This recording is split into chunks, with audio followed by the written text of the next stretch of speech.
Listen now, we the talk around town. Alex threw the ball to Smokey for a touchdown. It's fourth down and you don't really want no more. We've been winning from the door. You should check the scoreboard. Check the scoreboard. Welcome back to another episode of The Scoreboard. We are deep in the playoffs. Wildcard round is done. We had crazy results. We have a lot of stuff to talk about. Smokey is here. And we also have a special guest as opposed to Smokey, who is a co-host there, but not a special guest. Right, Smokey? Aww. We have JJ with us. Once again, JJ, how are you doing? I'm special. He's special. But I'm not. because of equal rights, I'm gonna ask Smokey how he's doing too. How you doing, Smokey? I'm good. I'm better than Patriots fans right now. Yeah. You're also better than Saints fans. Jesus Christ, Your I hate it. I'm most- not actually doing that well. Your two most hated teams got eliminated. Exactly. That is a good thing. I want to say that's a good thing. Not quite for me, but it would have been. I mean, your most hated team got eliminated. No, they one of your most hated teams got eliminated before the playoffs started. Yeah, but the big one is Seattle. Okay. The big one is Seattle. So I would have easily I was here taken. complaining about Dallas. I would have man. wanted the Patriots to win over Seattle. But yeah, no, the Cowboys are. They're not even. No. We'll talk That's about. why I said they were eliminated before the playoffs. We'll talk about the boys later, but it's not their stage, boys. man. They get way too much exposure anyway. All right, we got 4 pretty good games coming up, but we had 4 pretty good games. Some of them pretty controversial. Again, I think they're just gonna let us hear something there. But let's quickly get into all of them because we have the time. So how about Bills and Texans, 19-22? I was kind of disappointed in this one. I wanted Buffalo to win, and I thought they might have had a chance to. I mean, they definitely did. They went to overtime. Well, they should have won, to tell you the truth. I mean, they had that game at the beginning. They went into some stupid prevent defense while they were up a few touchdowns and basically gave the game back to the Texans, you know. It was sad. I mean, to be fair, this had the advantage that it was actually interesting to watch towards the end because it was, I mean, I guess none of them were like that one-sided, but Josh Allen was going crazy. Jesus all Christ. over Oh, the plays he was trying to make. He could have lost that game like 10 times on the spot, and somehow he didn't. But, unfortunately it wasn't enough. I would have liked to see it, if for nothing else, just because I want Frank Gore to play another championship game. That would have been just the best. Yeah. Bills didn't quite make it, so Texans are moving on. Don't We'll worry. get to that game. Frank Gore will probably play another 5 years. Frank Gore's he's playing forever. I mean, he's not retired. He might, if he at some point manages to be the oldest player in the league at running back, that would just be insane. Like that just doesn't happen. But that would be crazy. He's on track. I would love that. He is. I mean, I haven't heard anything about him retiring or anything. No, he never gets injured, so. No, he did in college. That's that fun story about him. Like he completely destroyed his knee in college, and people were thinking like he can't play in the NFL. He's too hurt. He won't last in the NFL. He's played for 15 years, no problem, as a running back. Titans beat the Patriots at New England. Good stuff. Everyone seems to be delighted about this. Yeah, the evil empire seems to have fallen. Yes, it is. I mean, if I'm not mistaken, the Patriots did not score in the second half, right? Because I'm pretty sure the halftime score was 14-13, wasn't it? I think it might. Yeah, you might be right there. I think you're right. The fact is, the Derrick Henrys mollywopped the Patriots throughout this game. The Henrys. Yes. The Derrick Henrys? The Derrick Is that Henrys. what they are now? They're not the Titans. They are the Derrick Henrys because They're the Henrys. Okay. yes, Derrick Henry is a monster, and he ran all over. He sliced and diced them the entire game. The best defense in the league. Just destroyed. Ryan Tannehill. The supposedly best defense in the league. Had like what? Yeah. I mean, you were the biggest I supporter of I get that it. theory. Just didn't turn out that way, apparently. But it actually what we thought all year might have happened, but didn't quite believe it happened. Because we always thought, well, defense is great, their offense is not good, they'll pick up the pace. Like, they'll do just enough in the playoffs. They always do. They just couldn't get it together. They look bad. I mean, what else you want me to say? Is it all Gronk now? Is that what we're going to say? Like, now that Gronk is gone, the Patriots offense has nothing? No, I think this is Peyton Manning's last season, you know. I think this is... We're watching a zombie Brady right now. Yeah, Peyton Manning won a Super Bowl in this last season. Well, I mean, we thought that was the trajectory that Tom was on this year, but obviously that is true. that offense is just a little too anemic to get it done. Yeah, I mean he was absolutely terrible. Of course, also in this game, but we've never seen this before. So I'm gonna ask the question again for probably like the 7th year in a row or something. To be honest, is this the end for the Patriots dynasty? Are we gonna see that same constellation, and can it get back to the form that we usually expect from it? This is tough. That's a very tough question, because every time we say yes, that's it, that's never it. It's not it. I stand by what I said at the beginning of the season, that this is Tom Brady's last season with the Patriots. Now, we could see Tom Brady resurface next season as a Colt, or something like that, something to that effect.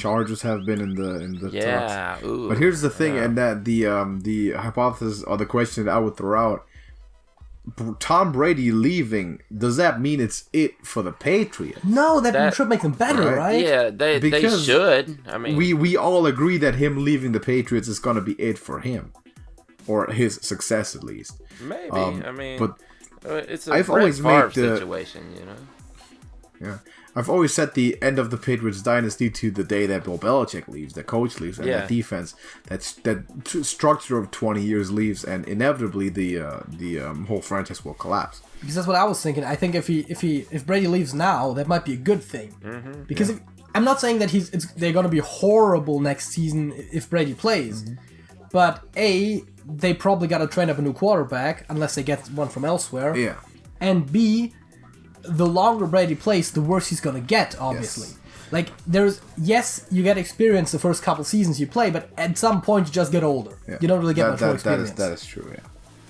I don't know, maybe Tua trades up to get, 40 and slip. Maybe Belichick trades up to get Tua.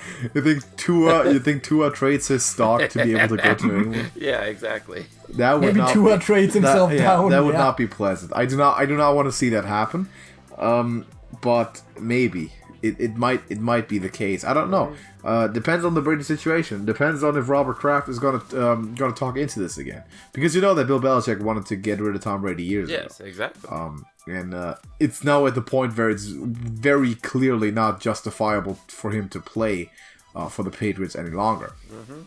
So I'm curious to see how this turns out, because obviously, for Patriots standards, elimination in the wild card round, even being in the wild card round, is not acceptable.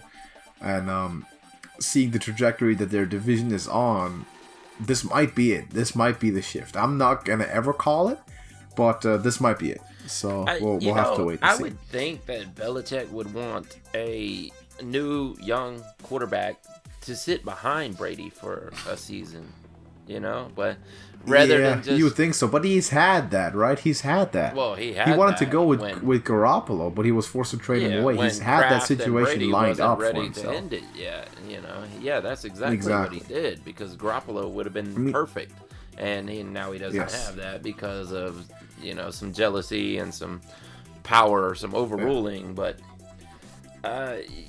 it's going to be they tough. Have Jarrett Stidham. Yeah, that's what I was wondering. Imagine Can what he they turn could do right now Jarrett Stidham with Garoppolo? Yeah. Oh Jesus! Don't put that thought into my mind. The Patriots with Get him back. Garoppolo right now. If they there's this hypothesis that he wanted to trade Brady instead of Garoppolo, and there was actually there were 49er fans back then wanting Brady instead of Garoppolo, and I don't even wish to think about that anymore. Do you think Shanahan would be dumb enough to trade back for Brady? I doubt it, honestly. But that's what Bill Belichick wanted to do. Brady wants to go to San Francisco.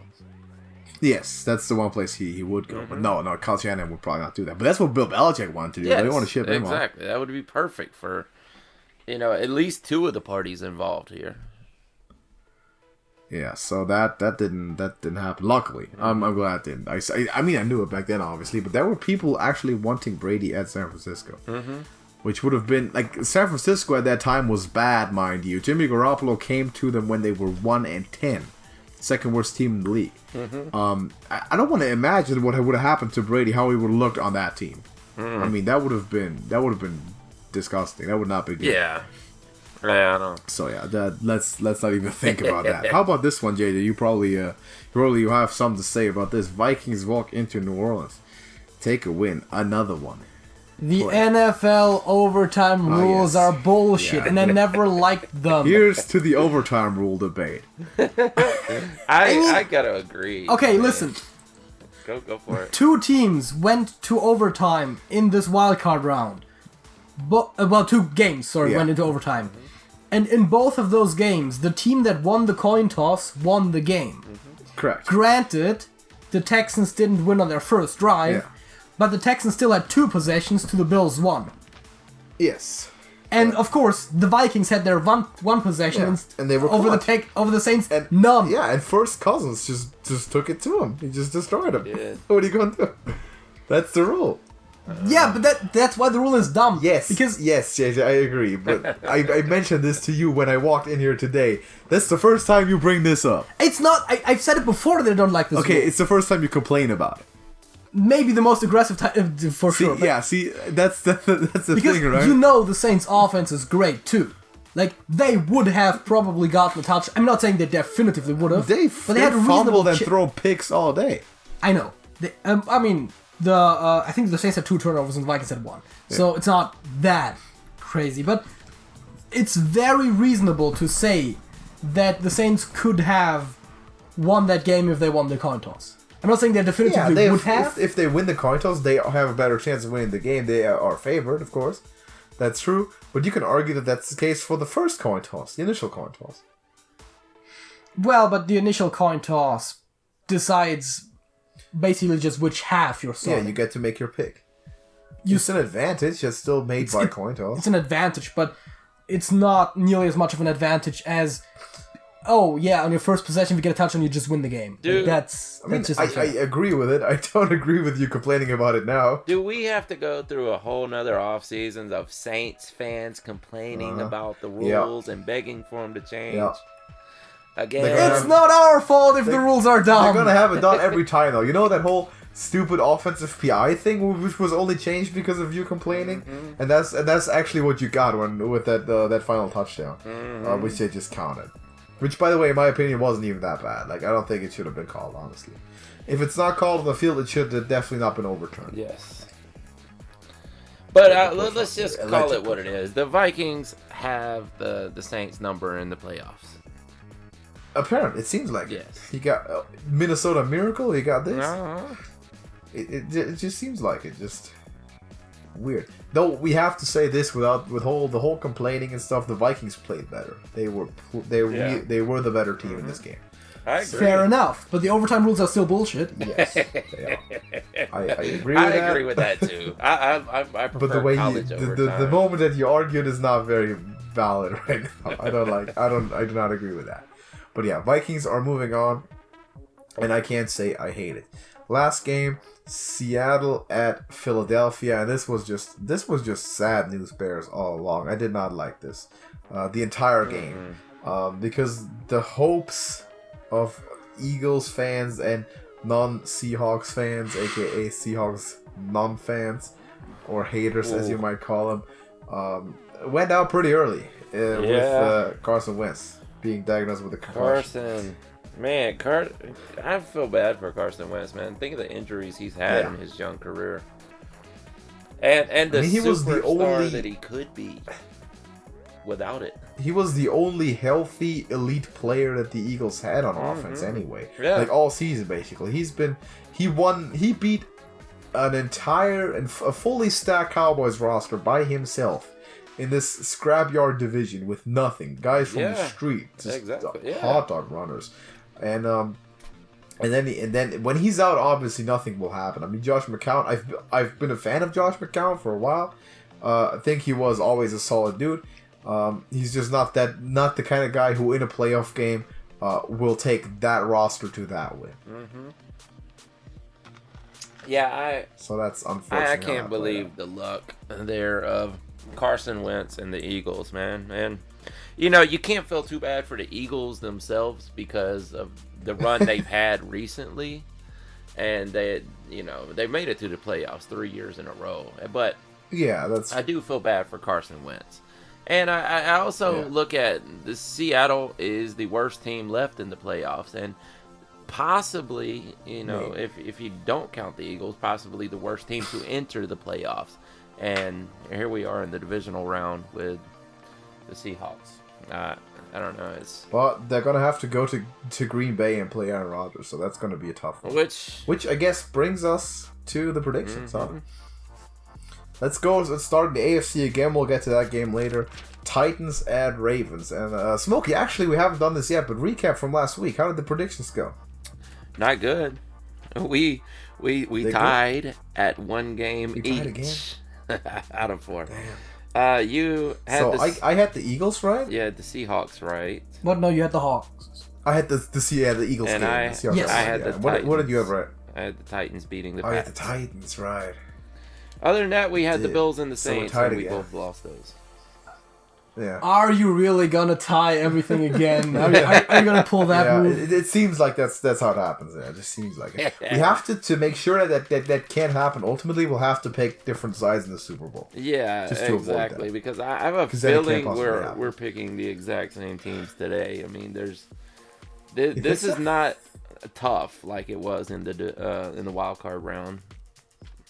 That is true. Well, maybe some of them are. You never know. Let's just start off. Titans and Ravens. Okay, yeah, there could be some great games. Is this not tough? Because the Vikings are actually on fire right now, if you can consider it that. I mean, Cousins is playing great. Stephon Diggs, maybe not so much. I mean, he's really mad right now because he's not getting any targets, but they're not doing it vertically, so, he caught some good passes. Yeah. It was fine. Yeah, well. How about Titans and Ravens? You're gonna say that this is not tough even? Oh yeah, it kind of is, but no one expects the Titans to get the win again. But we don't know. Maybe these are the miracle Titans, Maybe this is Tannehill magic, They might. Maybe the Ryans just have it. Who do you got? I don't know. Or maybe the Patriots just can't beat guys named Ryan. I don't know. Yeah, it seems like a very NFL like stat to be like, oh yeah, first pair of Ryans to beat the Patriots back to back since whatnot. Exactly. But yeah, it happened. So who do you got? Do you have the Titans then? If they're the Wonder Titans? I can't, man. I can't bet against Lamar. Okay, you can't. So you're taking the Ravens? Yes. I'll take it. All right, JJ, what do you think? Well, last time I bought into the Titans hype, it didn't go too well for me. What was that? And, well, I mean, there was the 1 week where you hyped up Tannehill, and I just picked them against someone, and they lost. Didn't play. The point is, not just that, but also that what we've seen so far, it appears that the Ravens are the stronger team here. Yes. They have the advantage that they had a bye, so they're coming off fresh. Well, as fresh as you can be after an NFL season. So I think that it's just a lot going for them. Home field advantage, being fresh, being maybe likely the better team overall. So I gotta pick the Ravens. Yeah, I mean, it appeared the Titans weren't favored at New England. So I mean, yeah, sure. I'm gonna say that the Titans are more dangerous to Baltimore than Houston would have been. Definitely. I agree with that. So this is definitely the tougher, more dangerous sort of matchup because they go into it with the same attitude like they did last week of having nothing to lose and just let's just play. And if Baltimore can't stop Derrick Henry like New England didn't, and New England has, we thought, a great run defense, then it might be a close one. And if they can contain Lamar Jackson, that offense, I think this is going to be closer than we think. I don't think it's going to be a blowout, and I'm looking forward to it. I'll pick the Ravens. I think they have more quality offensive skill positions or skill weapons when it comes down to it, but I think it'll be a close one. I don't think it's as obvious as people would assume that it is. Second AFC game, Texans at Kansas City. Smokey, what do you think? I think this game is like sort of like an exhibition of like a really good quarterback, yes. right? In Deshaun Watson. Yes. Like some people might judge him as an elite quarterback, even though he hasn't been all that much in past weeks. But some people might call him elite. Well, and there's this other guy. This other guy. I'm not sure if you heard of him. That other guy's kind of he's in that second tier, but he's good. He's in kind of in that like he made the second tier for everyone else sort of thing. That's how it works. That guy, you know who. That's our Lord and Savior Patrick Mahomes, and thou shalt not blaspheme. Let correct. me tell you something though. What an elite quarterback does Right. is gets hit on both sides, and for any normal quarterback would have been a sack immediately, and they may have been carted off. But just Smokey, that's what an elite running back does. That's just an Hey. extra feature in a quarterback. tell You're not going to tell me that's what makes an elite quarterback, right? no, that is part of an elite quarterback. And Oh, has Tom Brady ever done that? Has Drew Brees ever done that? no, they're not as good. But they used to be elite quarterbacks. I bet if we went through the game film, we could find Drew Brees breaking a tackle somewhere. I don't know about Tom Brady. Somewhere, I mean, yeah. Tom Maybe. Brady might be the slowest quarterback to ever play the game, but Maybe. but of course I'm not gonna pick against the Chiefs here. Chiefs all the way. You know, there's no reason they should lose this because the Texans just don't have the firepower that the Chiefs have. All right, JJ, what do you got? Well, this seems like one of those where, oh yeah, obviously the Chiefs are favored, but you gotta think of this, right? Yes, we can talk about quarterbacks all day long. Yeah. But if it comes down to the team around it, Yeah. I think the Texans have the more solid team. They have the better defense, they might have the better receiving core, and their quarterbacks, as you said, like there's definitely a debate to be had, while most people would agree that Mahomes is better. Yeah. I want to say that there is a very reasonable chance for the Texans to win, and I'm just going to be that guy, and I'm going to pick them. Smokey, I don't like what you're doing right now, and you know what you're doing too. Like you're pushing down any other instance in the Texans organization other than Deshaun Watson to make him seem better. That's what Skip Bayless He does. is that good, with like man. people like Dak Prescott and Tom Brady. He's like, oh man, everyone on the Cowboys sucks. Bill Belichick, bum. Tom Brady, only one. No. JJ's right. Who? Okay, answer me this. Who in this matchup has the better receiver? Which team? Tyreek Hill. I mean, it's Over Hopkins. it's close. I'll give you that. It's close, but It's not close. Stop it. It's not close. Give Tyreek- It's not close. And the difference is like 7 inches. no. He's fast. I get it. He's fast. He is. But yeah. The Chiefs have 3 of the fastest receivers in the NFL. They are all 3 burners. Who has the better? 2 of them are Who in has the Pro better Bowl defense? Right Who has the better defense? now. Who has the better? No, not the Texans. I mean, I don't. Stop no, it. No, the last What do you mean 3 not the games. Not the Texans. Let's bring up stats. The last 3 games, I guarantee you, the Chiefs have a better defense than the Texans. You gotta say not the Texans, but it also sounds weird if I say the Chiefs, because you know the Chiefs' defense is terrible. Like you know they've been bad. They're not And great. you know J.J. Watt came back, they- and this Texas defense is solid. JJ Watt. I mean, they are good. Oh, that's it. Yeah, JJ he's back. Watt He's back. Is the game breaker. He's back and ball. He got a sack and everything. He's really good. You know the Texas defense is better. You know DeAndre Hopkins is better than any receiver on the Chiefs. And you know that they both have some dudes at running back. Not at all. Nothing worthy of mentioning. So, Who's the better quarterback, Smokey? Who's the better quarterback? I'll tell you this: if you put Deshaun Watson on the Chiefs, his stats would be better. Then he's not there. Then he's not in the playoffs. Then he is not in the playoffs. If you put him on the hell. Chiefs, they're 8-8. He's If you put Deshaun on, going to the Super Bowl. he's not going anywhere. You gotta stop it. To be fair, Andy Reid will probably do some fun things with Deshaun Watson. Oh, for sure. But Andy Reid, as a coach, as a play designer, is more centered around a Mahomes type quarterback than a Look, let me Deshaun give you Watson this. type quarterback. The Chiefs held the Chargers to 17 points, the Raiders to 9 points, the Patriots to 16 points, the Broncos to 3 points, the Bears to 3 the points. elite offense that is the Patriots. Yeah, they held Bears. Tom Brady in totally his prime, and they held the Raiders, who are the biggest frauds on the planet Earth. Mm-hmm. And what the Chargers? Like the Chargers are terrible. Like Phillip Rivers is just the same. And as I'm pretty sure he Tom Brady. said Bears and someone else. Yeah, the like, Bears like Mitch suck. Trubisky.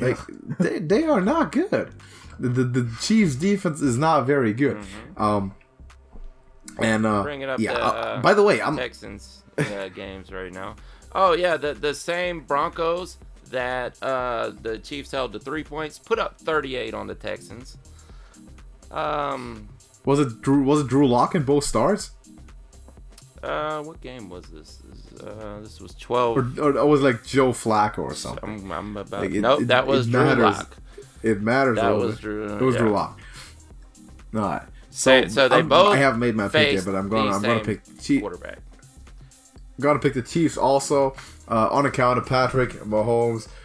Like you mentioned in the beginning, he's the Lord and Savior of the AFC, best quarterback in the league, best football player in the league, and he is going to overcome a worse defense and maybe slightly worse offensive support to beat the Texans. All right, let's better go play with that. calling. He's got better play calling. The offensive support, I want to say, roughly equal. Maybe DeAndre Hopkins is a difference maker. The defense is better for Houston. Patrick Mahomes is going to torch him at his home field. We got to move on. How about the Vikings and Niners?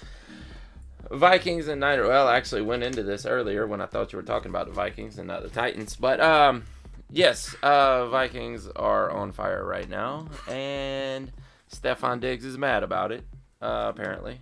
And Dalvin Cook is top 3 running back in the entire league. Cooking? Yeah, he's definitely cooking.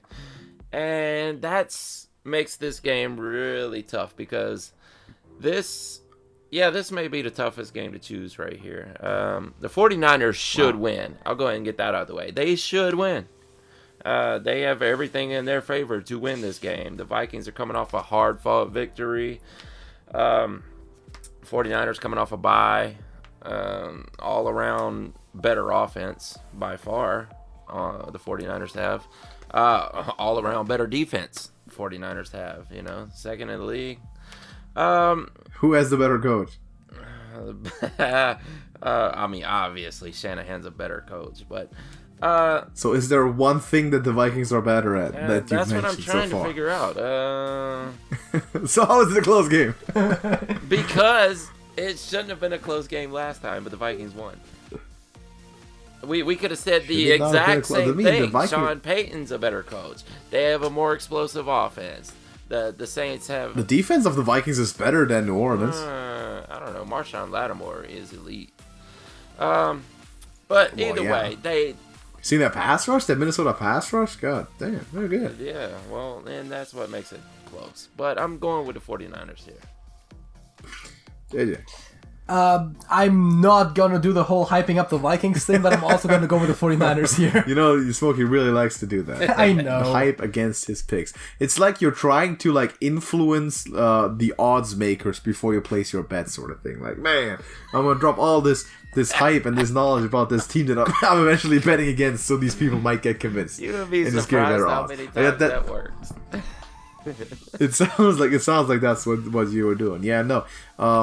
I mean, if the Vikings that were in New Orleans also show up in San Francisco, I get how it can be a close game. Because if you can beat the Saints at home, you're not far from beating the Niners at home. They're very, of course, we've seen it when they played in the regular season. It was a very, very close game, very similar, and teams quality wise.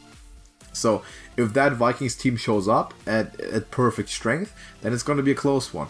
But I can't trust in Kirk Cousins. He won his first, this was the first time he won one of those clutch games, playoff game, everything on the line, on the road, hostile environment, and actually made it happen. He's never done that before. That was one time.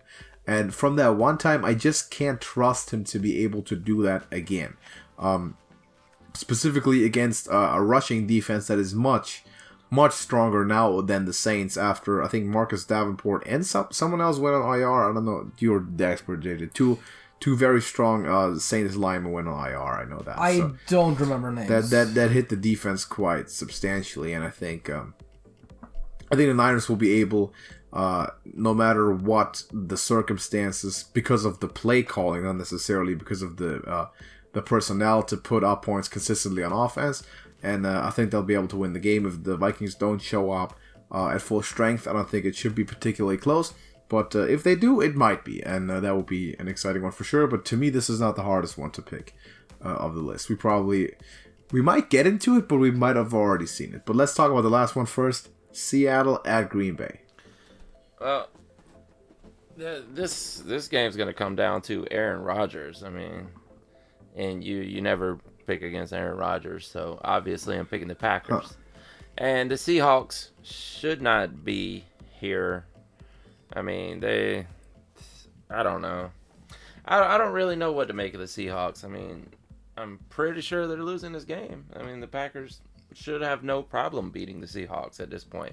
But this is a rivalry, and Aaron Rodgers has not played like Aaron Rodgers this entire season, but he has won a lot of games doing it. So, let's go with the Packers. They're at home, and they're coming off a bye, so why not?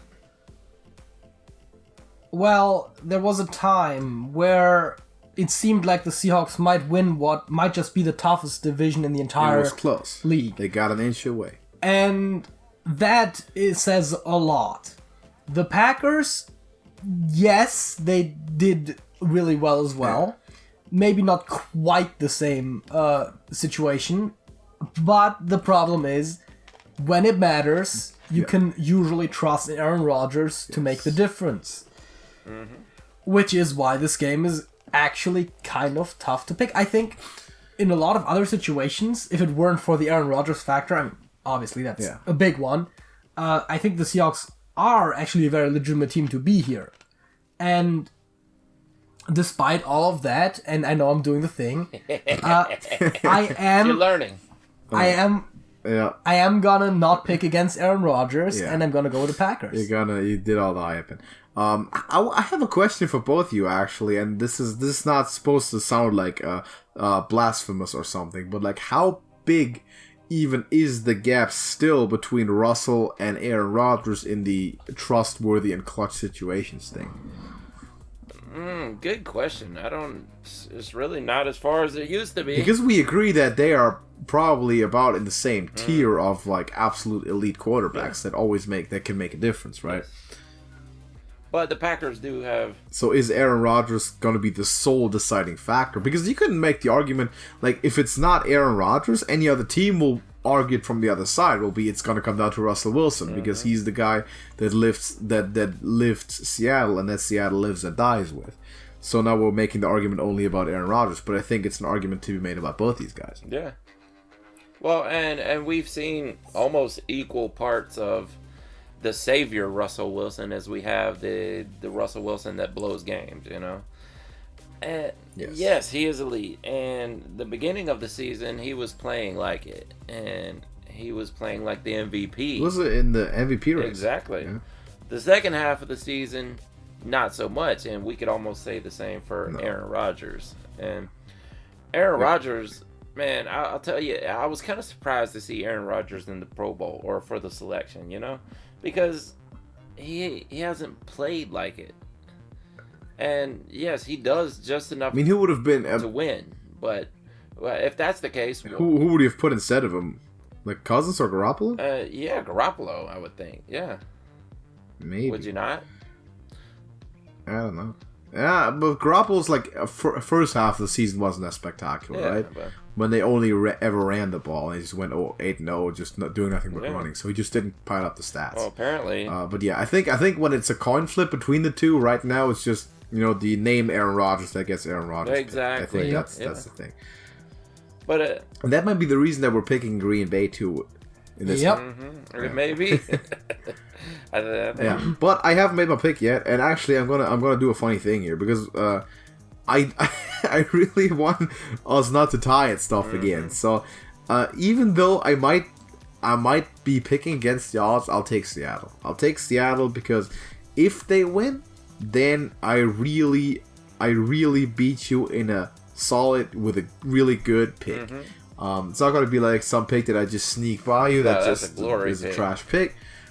That's going to be the heroic pick if I can get this right. If they can beat Aaron Rodgers at Green Bay. I'm semi-sarcastically not following my own rule here. I'm fully aware I should pick Aaron Rodgers, but I am intentionally deciding not to, only because of the circumstances of our prediction game. Well, so I'll pick Remember what happened to me last time I disobeyed the rule. I do. Yeah, you made up a rule and then broke it instantly, too. Yep. Yeah, Trevor Lawrence. I did that, and... Like, instantly. Man, I'm seeing people starting to pick Clemson right now, which I did not expect. Yeah. Dude, I don't even want to do this again. It's tough. But JJ, we haven't had your opinion on this though. You want to go quickly college football? We got Clemson LSU. Yeah, Clemson LSU. I think I'm gonna go with LSU. I gotta go LSU. Okay, so did I. I mean, it makes sense. But yeah, you got this other juggernaut. Anything Clemson. can happen, honestly. Yeah. It's to me, it's very close. Probably closer than all those NFL games we have.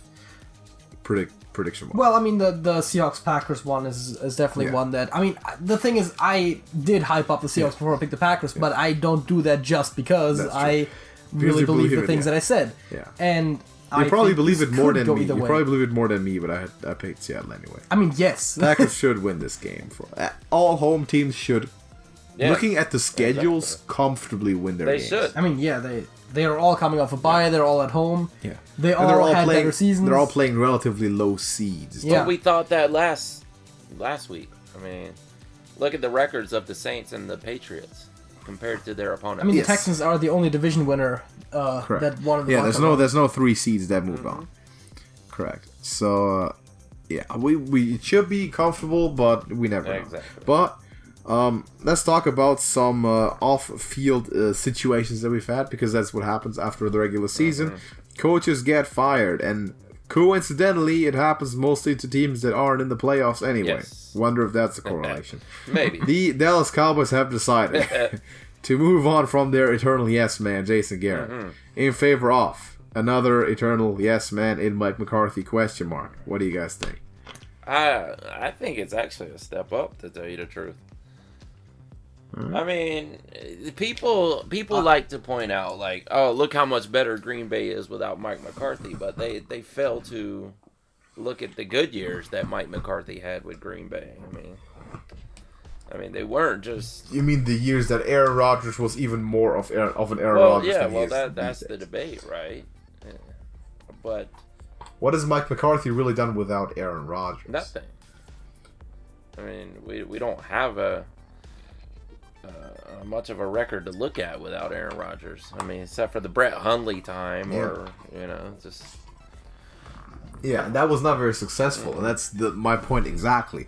You can ask the same question about Belichick and Brady, but I'm going to tell you, when Brady was out, the Patriots were still the best. Jimmy Garoppolo came in, started 4-1 4 games. They had an 11-5 season with who was the backup at that point? I forget. Matt Castle. So under Bill Belichick. If Mike McCarthy had done that with a guy like Brett Hundley in Green Bay while Aaron Rodgers was hurt, I doubt it. Whenever Aaron Rodgers broke down with his collarbone, people were like, "Yo, that's it. The Packers are done. Going 8-8, the season's over instantly." That was always the case. Every time he got hurt. Yeah, that was in the case. New England. That was never the case. So, JJ, what is your opinion? Do you have an opinion on this hire? I don't have for an Dallas? opinion on any of these. I think. I'm going to say this. I agree with Smokey, but more moderately. I think honestly, Mike McCarthy is best described as just a slightly better version of Jason Garrett. He's slightly more competent because he's slightly more experienced, but he is essentially the same kind of guy. I feel like after 77 years of being everything but conservative, Jerry Jones is finally getting conservative in the way that he runs his business. In this case, that being his team. Because he had other options. He had college guys. He could have gone with the trend, the more progressive Baylor's coach, or he could have tried to lure Lincoln Riley over there. Lincoln Riley, Urban Meyer was in the discussion. You had different assistant coaches from certain places, and he decided to. The two guys he interviewed was Mike McCarthy and Marvin Lewis. And we have to assume Marvin Lewis mainly because of I think he made the right decision between those two for sure. I mean, I'm assuming that Marvin Lewis is mostly interviewed because of the Rooney Rule, but yeah. Other than that, no one was interviewed, which lets me know that they had their eyes on McCarthy for the most part, and that was. He should have brought in Hugh Jackson also. You only need one. You need. Did you know this, JJ? By the way, no. You know the Rooney Rule. So when you're hiring a head coach, you're mandated to interview at least one black coach. That's the Rooney Rule. And that's why they presumably brought in Marvin Lewis, because they've been talking about Mike McCarthy for a while, and the absolute lack of discussion of other coaches, like we mentioned, the college guys, kind of shocked me a little bit.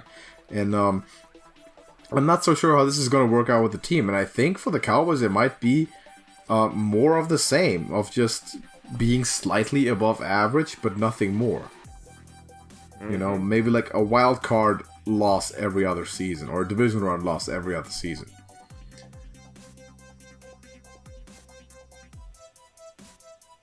Smokey, you still there? Yeah, you cut out for a minute. Oh Were yeah. you asking a question? Okay, so Sorry. we had a we had some technical difficulties there. I was just making a point. So Gotcha. I guess we'll move on. Mm-hmm. New York Giants have a new head coach. do. What do you got, Smokey? Opinions? Give me your opinion first. I expected more of these higher profile college coaches to just go, or like former NFL coaches, like Ron Rivera obviously already got hired by the Redskins, but more of these more established coaches or bigger name college coaches to go. Still haven't heard anything about Lincoln Riley, for example, but Bill Belichick is known for producing future head coaches. Unfortunately, those aren't necessarily known to be very successful by themselves. Matt Patricia currently struggling. We've seen Josh McDaniels more than struggle in Denver for a while. Who, by the way, Josh McDaniels has really never done much of anything without either Peyton Manning or Tom Brady.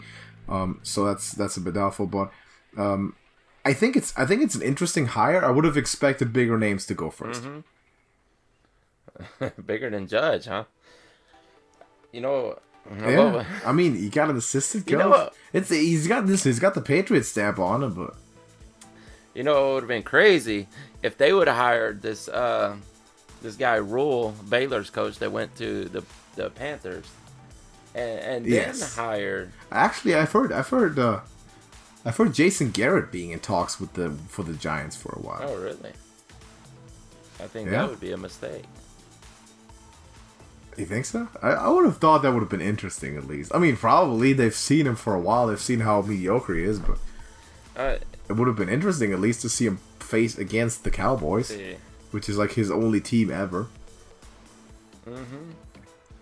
But so if they would have gotten rid of Shermer completely, no Shermer, and kept this guy Judge as the assistant coach, and then they hired Rule for the head coach, and then they got Judge and Rule as head coach. That sounds interesting. You're right. But I guess they both had aspirations to be head coaches then. Yeah. Maybe. Not sure. But so about the Browns, I think I'm not sure who they exactly were going to bring in, but I'm pretty sure they're going to bring Robert Saleh, and I believe Lincoln Riley was in the discussion, though I honestly wonder if he belongs anywhere near a team like the Browns. I don't. As a matter of fact, for the Browns, it's sort of the opposite to me as was with the Cowboys, where the Cowboys need a coach to bring in a little bit more push, a little bit more attitude, a little different sort of atmosphere. The Browns need the exact opposite. They need a stabilizing factor, like a grown adult, old school sort of coach like Mike McCarthy, for example, because we've seen the Freddie Kitchens experiment, because Freddie Kitchens was, like, it seemed like he was an immature kindergarten teacher, honestly. That's how it seemed to me, and he was not made to coach that roster. No, I mean so that roster would need someone else. Too many egos, in my opinion, and personalities on that roster for sure. Yeah, and I don't think Lincoln Riley could do anything. I mean, sure, he coached Baker Mayfield at Oklahoma, so I don't. Man, at this point, I don't know. He's got to be great, right? I mean, why? I don't even see why everybody's chasing the Lincoln Riley hope. Anyway, man, we have no. Because it's Oklahoma. Yeah, I get that. Why are people drafting Baker and Kyler at first overall? Why are people talking about Jalen Hurts for the NFL? But Oklahoma is the perennial get blown out in the playoff team. Yeah, they're a stat factory though, and people look at it. They're obviously in an extremely weak division.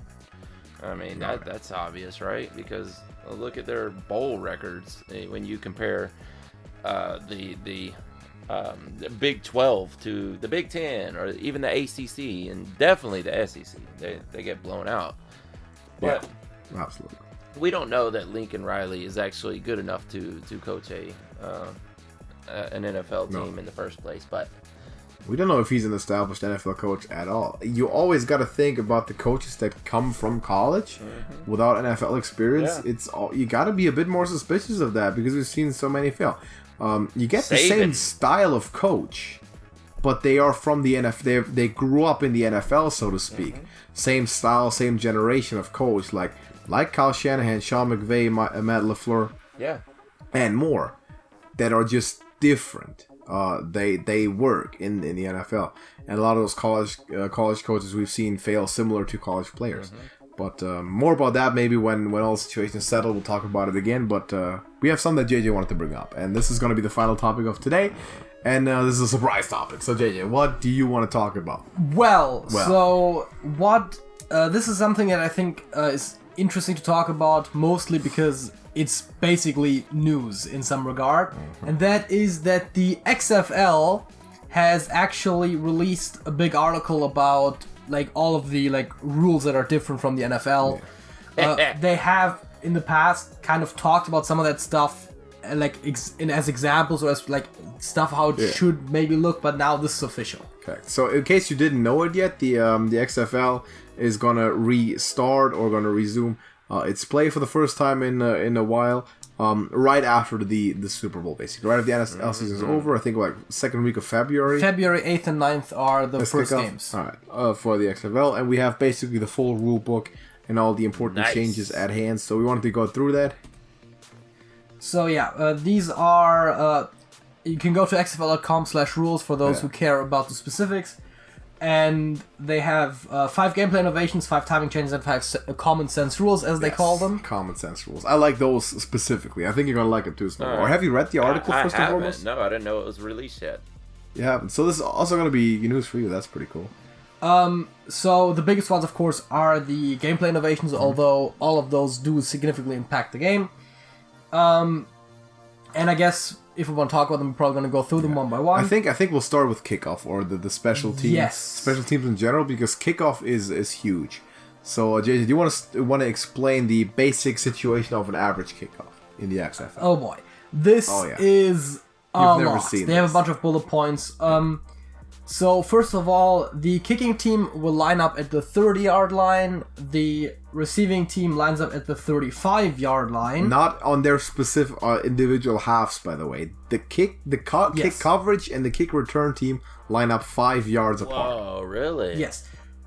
Yes. The kicker kicks from the 25-yard line on the other side of the field, and must kick the ball in the air and in play between the opponent's 20-yard line and the end zone. Whoa, really? Must. Yes. There will be one return man that basically is meant to catch that kick. In that zone. And then the other players, besides the kicker and the return man, can move when the ball is touched by the returner or 3 seconds after the ball touches the ground. The officials will signal that. Meaning that the return man basically gets a second once he catches the ball before anyone can really get at him. And then it also says out of bounds kicks and kicks that fall short of the 20-yard line will result in an illegal procedure penalty, taking the ball all the way out of the kicking team's 45-yard line. Which completely eliminates squib kicks and surprise onside. Yeah, exactly.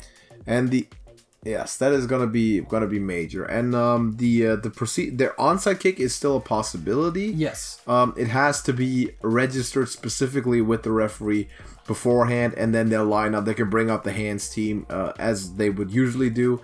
There's no more surprise onside. Yes. If a team wishes to run an onside kick, it must indicate this to the official before the play, and the two teams will be permitted to line up using traditional NFL rules. Oh, wow. That's what it says here. And I guess we should very briefly at least talk about touchbacks as well. Yes, they have a new concept which they refer to as major touchbacks. They have major and minor touchbacks. Most touchbacks are major. If the ball is kicked into the end zone and is downed, it is a major touchback and the ball is placed at the return side 35-yard line. As opposed to the NFL 25. If the ball bounces inbounds and then out of the end zone or is down in the end zone, the ball is placed at the return side 15-yard line. Which is pretty close. That is if the kicker actually kicks it inbounds, but then it bounces. Because you can't really control it too much. So, kickoffs a lot more dynamic. I'm really curious to see how this. Yeah, I'm curious. Because this I'm is trying completely to picture different. in my head what that's gonna look like. You basically have the kicker on the 25 on one side, and then everyone else is on the other side. Just return team and coverage team, just 5 yards apart from each other. Wait, no. They're basically right by the kicker. No, they're not. Yeah, that's the what I point. was thinking. He was saying that. Wait, is it? That the That's the return point. team No, the is going to be kicker's on by the same himself. side of the field as the kicker, and I'm like, Let me. The kicker's by himself, and that makes more sense. yeah. See, like Oh, you're right. Yeah. Never mind. Yeah, that's how they do. So if it was the other way around, the returns would be too. That, Right. But the kicker's by himself. they're trying to Right. shut down these full speed collisions Sorry. at midfield. Yeah. Exactly. Correct. So I'm gonna again, send you a video about this, Smokey. By the way, after we're done. yeah, You can look at it. there is videos on some of the more complicated stuff on the XFL YouTube channel, which are also embedded on xfl.com/rules. Again, for the viewer, that's where you can check it out. Alex will probably put a link in the description or something. Yeah. And yeah, they also have like rationale and comparison to the other, like the NFL and college rules here and there. We're not going to go too much into those necessarily. That gets good. That's good. Next point, I guess. Let's go punt. Yeah, I think we're going to go a little bit out of order here because it makes sense. The punt, the most similar situation to the kickoff. The punting team cannot release past the line of scrimmage until the ball is kicked. Yes. So no more gunners, head harness, just jumping off the line right away and trying to tackle the guy while catching the ball. Gunners must line up at the line of scrimmage and are permitted to move laterally once the ball is snapped until it is kicked. Defenders over the gunner cannot cross the line of scrimmage until the ball is kicked. Wow. If the ball goes out of bounds inside the 35-yard line, it is a major touchback and the ball goes to the 35-yard line. That's important because that takes a lot of the strategy out of punting. In the NFL, it is desired to punt out of bounds as close to the end zone as Well, possible. I would argue it makes it more similar to a kickoff, where it's just you can't punt out of bounds. You can't go out of bounds, exactly. If a punted ball lands in the opponent's end zone or goes out of the end zone, the result is also a major touchback and the ball goes out to the 35-yard line. Yes. And fair catches are permitted, though obviously through the rules disincentivized. So, punting a lot less strong, so to speak, in the XFL. Apparently. Yeah, so they said they were trying to go for first of all, people more aggressively going for it on fourth down to the opponent's territory. So that's basically why the rules are structured. Like if you're punting an opponent's territory, you're basically guaranteed to go to the 35-yard line. At which point, why even bother, Exactly. right? And there, of course, also better possibilities for return due to some of the rules. One of the big ones that has been known for a while is the point PAT. after touchdown. And that is after a touchdown, the team has the opportunity to run a play from 2, 5, or 10 yards worth 1, 2, or 3 points respectively. I love this point. So it's basically the team must run an offensive play and no kicking plays are allowed, and then if the defense turns it over, they get the amount of points that the offense would have gotten.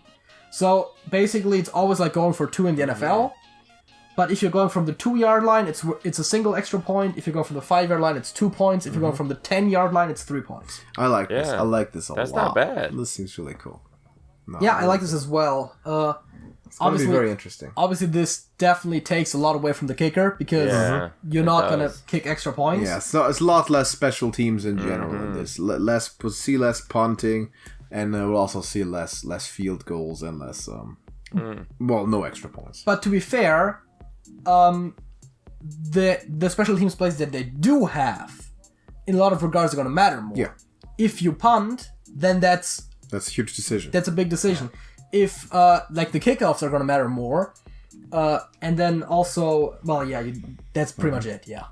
That's It's exactly. obviously going to be a lot more. I guess you do still have field a lot goals. more kickoff returns instead of fair catches, and it'll be It interesting. would seem so, Yeah. right? You would imagine so because the whole return team has the guy to block right in front of him, basically. Yeah, I mean the kickoffs will pretty much. It seems like they will almost always be returned to some degree, And of course, if the blocking is pretty good, they might even be able to squeeze through. And at that point, Well, yeah, there's it's no one gonna there. look like the kick returner is gonna look like a running back out there. Yeah, he's gonna get open field. Though the coverage team has the advantage of seeing when the ball is caught. Yeah. That is an advantage, and seeing when, and they might be first to move. So that's an important one. There's also a specific overtime shootout which JJ likes a lot, probably. So maybe we jump to that one. How about that? Have you heard of that? I actually don't dislike it at all. It's pretty good. It's definitely fairer than the NFL one, but so is every other overtime rule in any game ever. So overtime shall consist of 5 rounds staged in alternating single-play possession, as it is customary in the NHL shootouts or blah blah blah. Soccer kicks as well. A round will consist of one offensive play per team. Each possession starts at the opponent's 5-yard line. The offensive team has 1 play to score. The team with more than 5 points after 5 rounds wins. Basically, they're doing 2-point conversions alternatingly. From the 5-yard line, there's not going to be any more possession stuff like we did in the NFL. Everyone gets the same amount of chances, like a shootout in hockey. Yeah, well, it kind of sounds like college, though, but you only get 1 down instead of 4.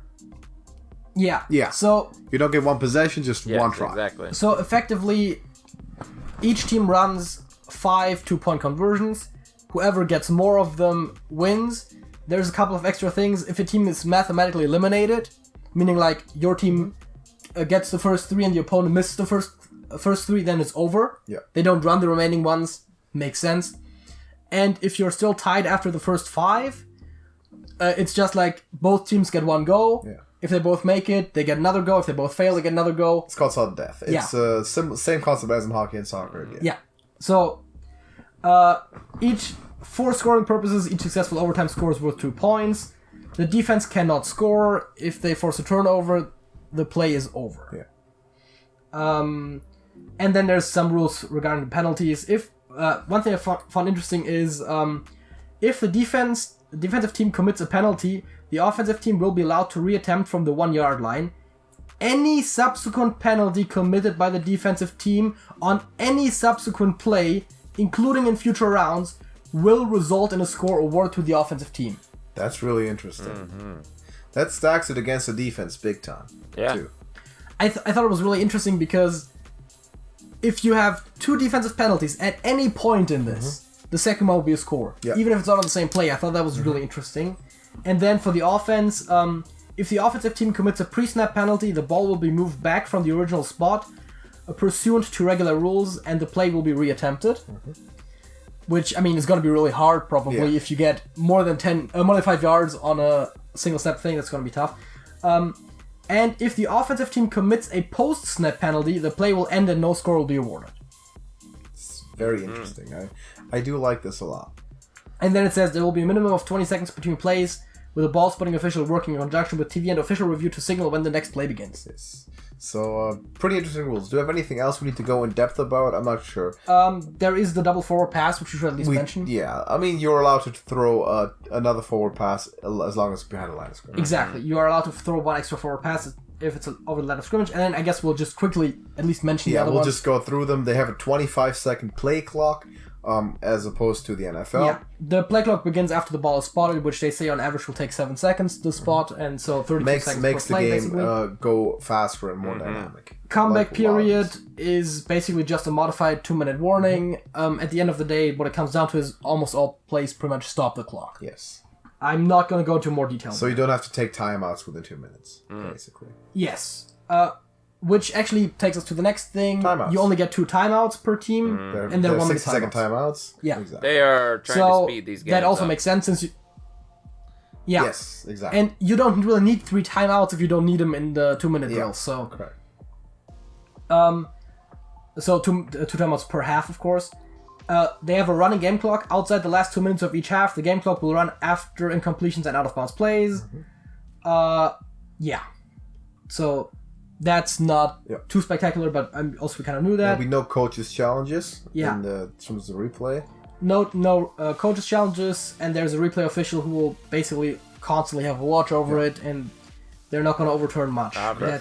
So basically what the overarching theme of this is to make the to play more dynamic and go faster, have less breaks, More scoring. less waiting, less officiating and less processing, and make it a more watchable sort of experience. Which I'm really looking forward to. This. I think this is going to be good. I like it. I want to see what it looks like. Yeah, they really piqued my interest. I'm going to watch the XFL. Oh, me too. Yeah, and let's just quickly go through their common sense rules very briefly. Sure. They have the 1 foot in bounds for the catch. Like college, Yes. Like college. compete in the NFL. And the whole football move thing that the NFL has, they kind of simplified a little bit. Makes sense. They have a dedicated ball spotting official, so Also that sensible. it's just one specific person. Oh yeah, this is one that's kind of important, this especially is with the game clock. Coach-to-player communication. All offensive skill position players will have a coach-to-player helmet receiver. Except for unlike the quarterback only in the NFL. Yes. This basically eradicates the necessity to huddle, which supports the 25-second play clock. And speeds up the game Makes overall. sense. Yeah. The illegal man downfield rule has been simplified a little bit because in the NFL it's dependent on contact down the field too. In this case, it's very simply just being downfield. Yeah, any ineligible receiver that is more than 3 yards downfield before the throw, it's ineligible man downfield. And halftime has been shortened to 10 minutes, no one cares. Final adjustment, halftime is 10 minutes instead of 15. So if the XFL ever has a Super Bowl sort of type halftime show, they'll have to sing faster, I guess. I mean, to be fair, if they do want to have their final game have like this event of a halftime show like the Super Bowl, I wouldn't be surprised if they extended it just for that one game. Yeah, probably would. But that's it. That's the XFL. Nice. I'm looking forward to this. This is going to be good. Hey, I think this is going to be really fun. Speaking of that, though, you know what? It makes me wish, though, that the AAF would have survived. That way, eventually down the line, we could have saw a Super Bowl between the AAF and the XFL. You know, kind of like the Super Bowls started out as in the first place. You know. Yeah. Like the or like NFL USFL sort of stuff. That would have been great. Yeah, exactly. Yeah. That is true. Unfortunately, that didn't happen. That's true. And of course, the other unfortunate disadvantage is that the XFL, after the AAF folded, basically reduced the pay for the players. Yeah. That's just like, oh hey, we don't have to compete with another league for our players. Let's not pay them as much. So. Though XFL and AAF wouldn't have really worked with completely different rule sets to play a game against each other. That's fair. They made it work in the original Super Bowl, you know, with the American AFL and the NFL. But this is very different. I'm pretty sure the NFL didn't have 2-pointers, for example, at the time. True. Yeah, these rules are a little out there compared to NFL. This is very different. So I am looking forward to this a lot. This is going to be good. The thing is, even if this league were to not work out again, and I really believe it will because they seem to have a lot of stuff figured out already. They have a plan. They're more prepared this time. They have huge broadcast partners. They gave themselves time to set everything up. They got a plan. But even if this league falls after a couple of seasons, I think that just like the last time in the XFL, there will be something that the NFL will take out of this that will change. Make it better. Yeah. I could see them. This also maybe making the NFL reconsider their overtime rules. I know I'm bringing this up a lot, but the NFL overtime rules are bullshit. Yeah. And I'm not saying that they will necessarily copy the XFL, but this might be another reason for, if this goes over well, for them to say, okay, maybe we should look at this. Yeah, JJ would have came in here just heaped all the praise on the Saints for being so clutch and how good and sensible the overtime rules are. No. I have complained about calls before that were to the disadvantage of the Saints if they're I don't like bullshit rules no matter who they affect. Yeah, fair enough. Okay, that's of course it's aggravated by the fact that it goes against them. I admit that. But I never liked that rule, okay? We'll see. Maybe the NFL implements something there. I do generally agree with the theoretical side of things. But I think we're done for today. Been a good discussion. Got some good games coming up in the Divisional Round and XFL to look forward to, which should be fun. Let us know your predictions in the comments, and do any of you two have anything to add to this? Nope, I think that's it for today. That's it. All right, great. Thank you for watching. Drop a like on the video. Subscribe to Beyond Football and the Trash Talkers, which is Smokey's channel. You can find all the videos there too, plus some other stuff that he does on the side, which is also pretty funny. So check that out. And until next time, we'll see you in the next one. Deuces.